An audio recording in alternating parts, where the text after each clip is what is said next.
Hello, everybody. I'm a practicing therapist and a doctoral student of psychology. Today, we're going to talk about how to know your avoidant is worth staying with.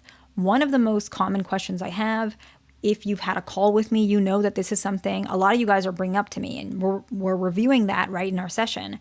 Is this person making progress? What can you do? What have you done everything you possibly could? Is it even worth staying for you? Is it healthy for you? Do you feel like your coping strategies are not working? Do you feel like they're not making any progress at all? There's no coping strategies. You're becoming more unhappy. Your mental health is declining. Or do you feel like the relationship is progressing? And a lot of times, if I'm in a call with you, which you guys know if you've had one, and I'm not going to share your information, of course, it's confidential, you will know that I will give you some direction. And we talk about if that's okay with you, because I'm honest with you. You know, I can say, I don't think that that's going to happen at this time. I'm seeing that we're seeing more of an ABC timeline. And if you're okay with that, that works. And then usually you, for example, might say, I am okay with that, or wow, that sounds like it's not for me. And then we discuss maybe the next steps going forward with that. Because I am going to be honest with you guys, any call that you have with me, you guys already know that, and that's pinned in the comments. But the reason why I want to make this video is because this is an overall example, like an overall template of if an avoidant is worth staying with based on the things that I've seen as a therapist and the calls that I've had with y'all, just so you guys can at least have some idea, okay? And if you want something more specific, you know where to find me. But if you're not ready for that at that point, this video should at least hold you over and help you. So they have made progress in other areas related to mental health, but not necessarily in the relationship yet. That's the first one. And this is probably one of the most common ones I see with you guys, and it's a good thing. And I've told you that before if you've had a call with me, right? The reason why this is very important is because it's awareness and it's getting more comfortable with change and compromise, okay? I'm going to give a couple examples that I've been seeing a little bit, okay? Anger, so common. You guys know I've talked about this so many times, and I specialize in anger, so this is obvious, right? If you're seeing that they're working on their temper, they're like, you know what? I want to work on my temper. You know I have a temper. I shouldn't be doing that. No, it's on me. I shouldn't have yelled. I hate doing that. I hate seeing myself lose control. I don't like making you cry. That is a sign of change. It's not change like, hey, I have commitment issues, let's get married. Not yet. But they are saying, I have this problem and I need to change. And part of it is because of how I reacted to you, how I'm showing up. I don't like seeing you cry. Patience is a sub point of anger. I notice that I'm very impatient. I do this even when we're driving. I notice that you're still making progress and sometimes I'm impatient with you. That's a form of anger, right? So this anger is a really good one because it really shows up well. Once the person starts reducing their anger, they start seeing more of why they've been so angry because they're hiding a lot of emotions. And this is a good thing because it helps them to get closer to commitment. Another one is addiction. And of course, this is an educational video. I'm not saying that these things are good things. This is completely educational. Addiction is something that a lot of avoidants struggle with. Even types of addiction that you might not even think about. They might be very addicted to like exercise. That's really common. Eating disorders is pretty common. It's more common with, eating disorders is much more common with female avoidants. Anger is more common with male avoidants.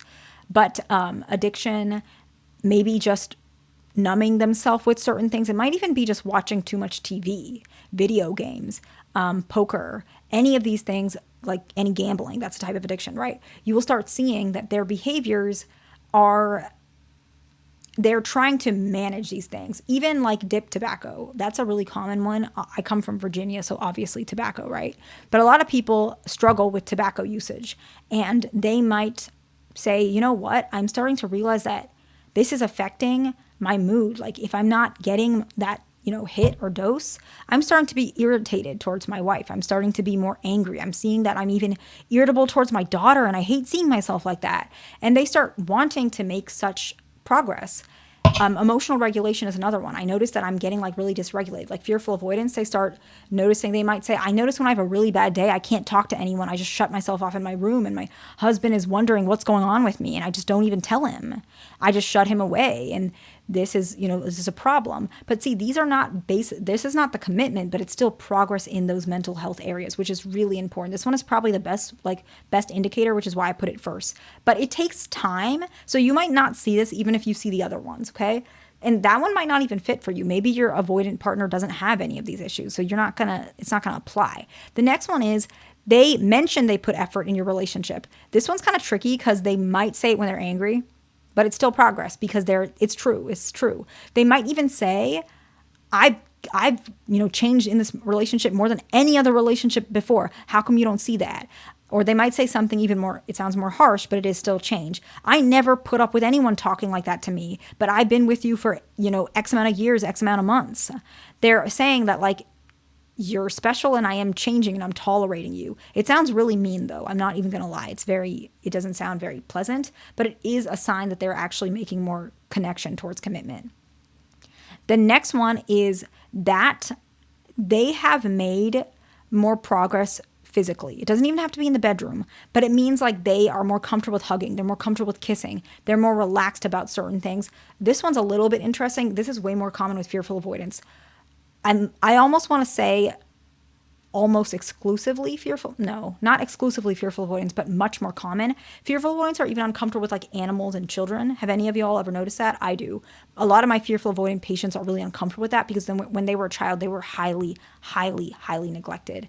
A lot of them were abused. And so they are like really uncomfortable with even that. But even progress with like holding a baby or petting a dog or a cat, right?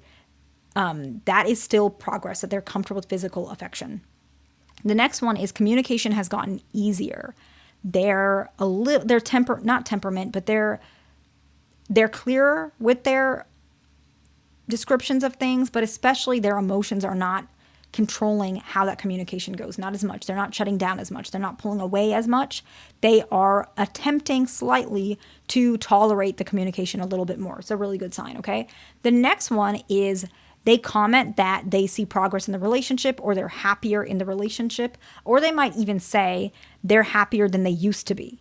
That one I see is a little bit more common. And it's not that they didn't love you before. It's actually that their original concept of relationships are bad, was their original concept, is now shaping. So even if the relationship didn't change, it feels like they're happier because their view of relationships have changed, if that makes sense. And so that's why that is more common. I'm happier than I used to be, or we're happier than we used to be. It's just because that view of relationships is more positive.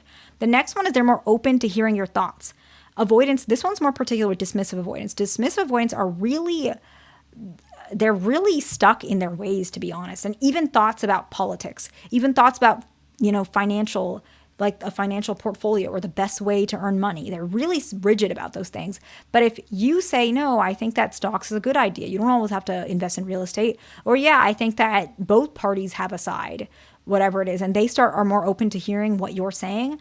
That's a sign of flexibility, which is a sign that they're going to be more flexible in other areas as well. They're more open to hearing your thoughts, not because they're becoming more flexible in general, even though it's part of it. But the first part of it is actually that they're more open to hearing you because you matter. That's actually the start.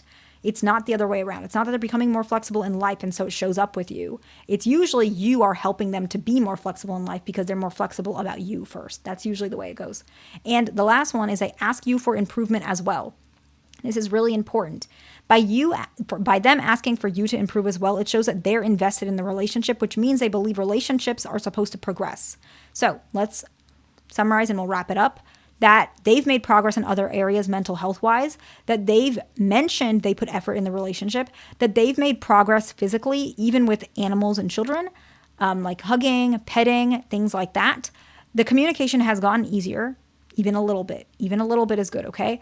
They comment that they're happier in the relationship, especially in a way where it's like, I'm happier than I was before. They're more open to hearing your thoughts and your opinions, your perspectives, and they ask you for improvement as well. I hope this video is helpful to somebody. Please like, subscribe. I'll see you in the next one.